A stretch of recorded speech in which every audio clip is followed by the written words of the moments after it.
Yo and hello everybody, Mike here, baseball collector. Happy Saturday to you. This showcase today, kind of what I talk about today, is definitely going to be different. I'm going to do it from a different angle because I want to show these cards kind of individually.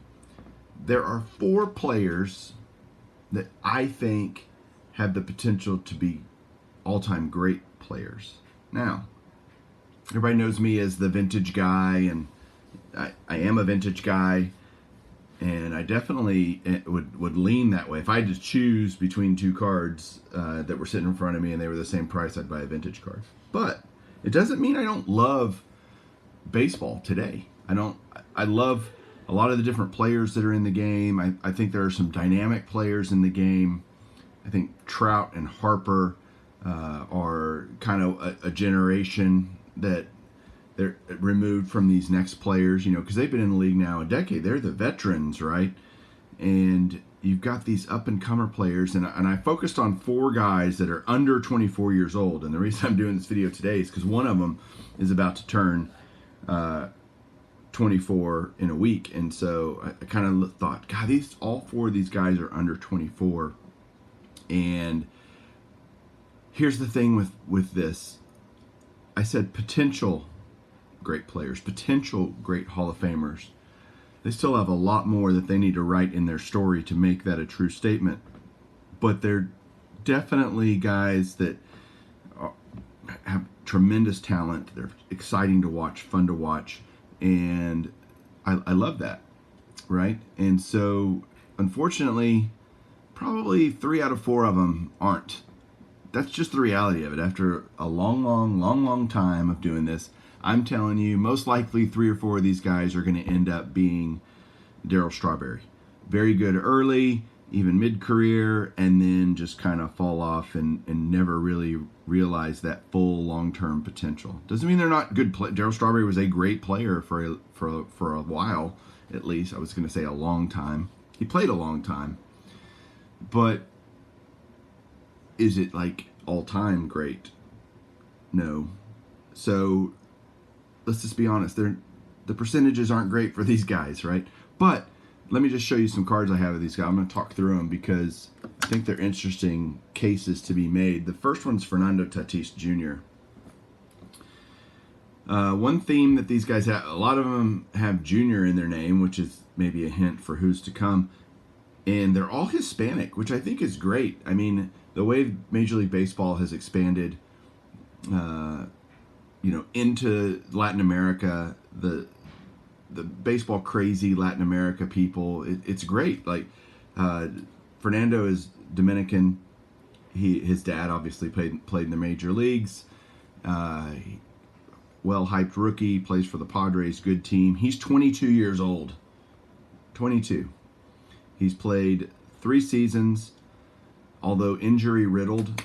And so that's going to bring me to how I kind of analyzed young players and something we should think about. Fernando's got back issues, which, oh, by the way, should be a little bit frightening because back issues don't just go away. They typically only get worse. It's degenerative. Super talented, though, Fernando Tatis. Hits with power, average. But he's been hurt. And so what I do when I look at these players is look at their 162 game averages. You can, basically say, well, if they would have their production over a 162 game season, what does that look like? That's a stat line on Baseball Reference. And Fernando Tatis has made 1 All-Star team. He's won 2 Silver Sluggers so far in his young career.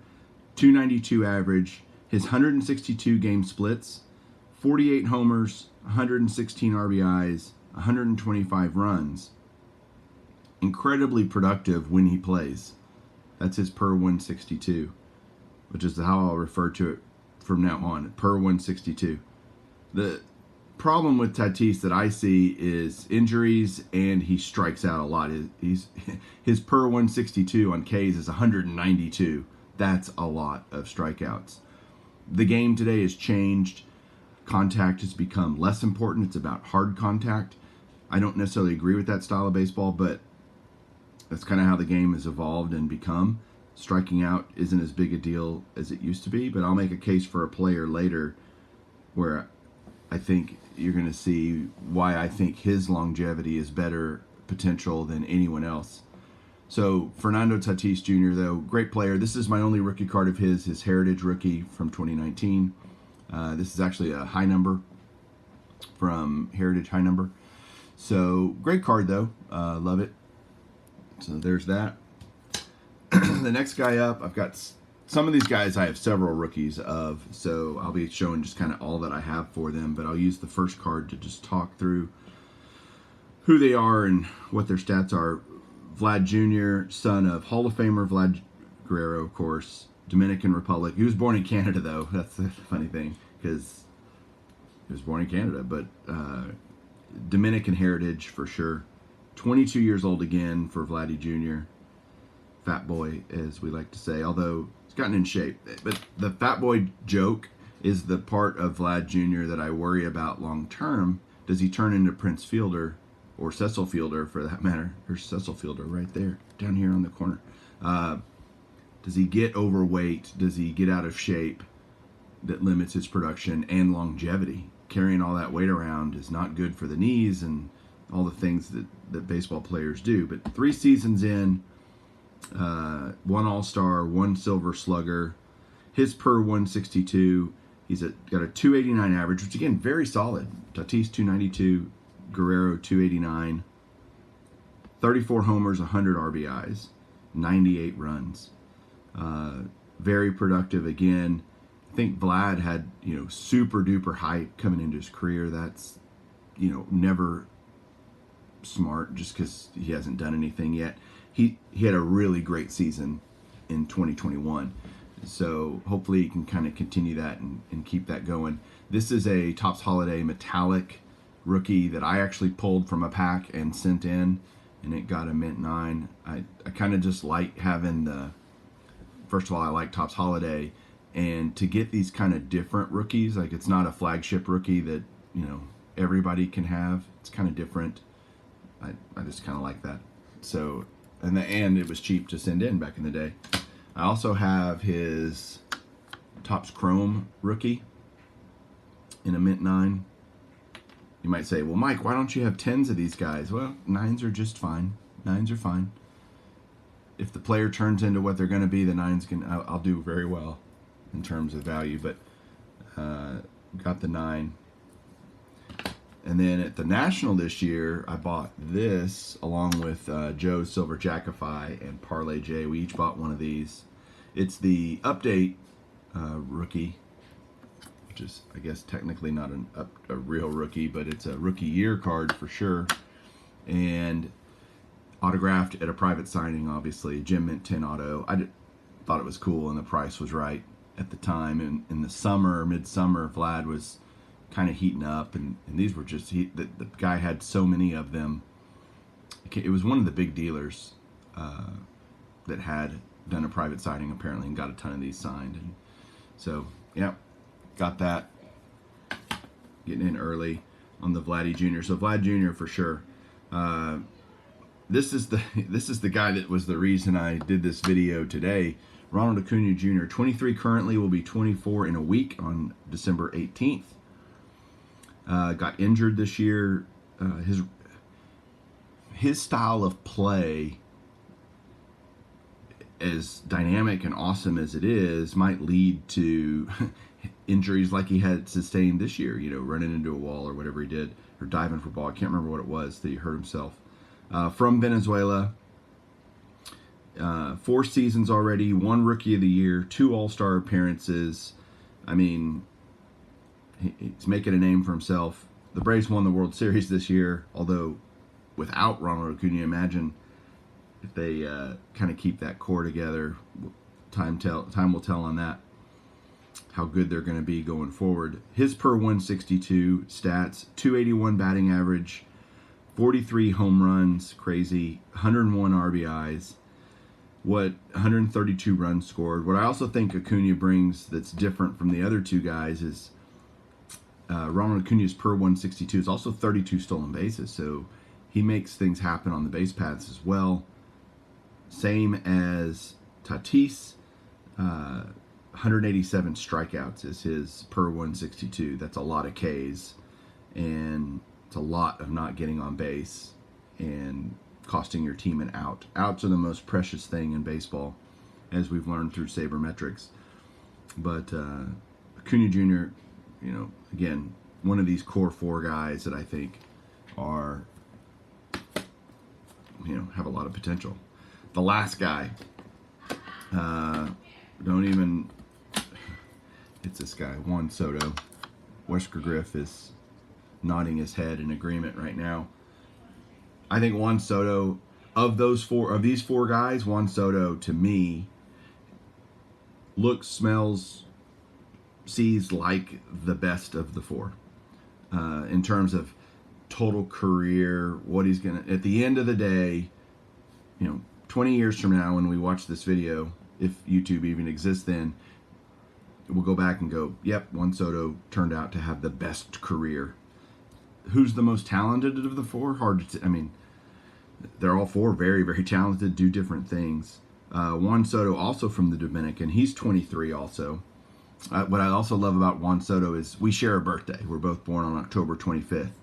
Juan Soto could easily be my son. That's mildly depressing. But these guys that are so young and so talented, 4 seasons that he's played, he's won an All-Star, 2 Silver Sluggers, and something that I think gives Juan Soto an edge right now anyway is he won a World Series. Yes, the Braves won a World Series, but Juan Soto was an integral part of the Washington Nationals winning the World Series. So this is his Topps update. This is kind of his flagship rookie. I have it in an 8, which I got this as a gift. I had bought a 9, so I have it in a 9. And then at the most recent Dallas show,